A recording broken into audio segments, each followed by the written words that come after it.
Akrom!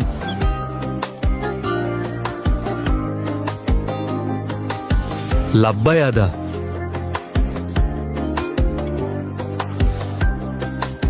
Chiq tepaga, qarshimga o'tirchi. O'g'lim, Koreyaga borish fikringdan qaytmadingmi? Men sendan xavotirdaman. Balki shu yerda ish toparsan. Ada, bormasam bo'lmaydi. Bu yil faqat bexi va olma yaxshi bo'ldi. Qolgan mevalarni sovuq urib ketdi. Bu ketishda qishdan chiqa olmaymiz. Men ko'pga qolmayman. Do'stim ham o'sha yerda. Tunov kuni gaplashdim. Ruxsat bering, boray.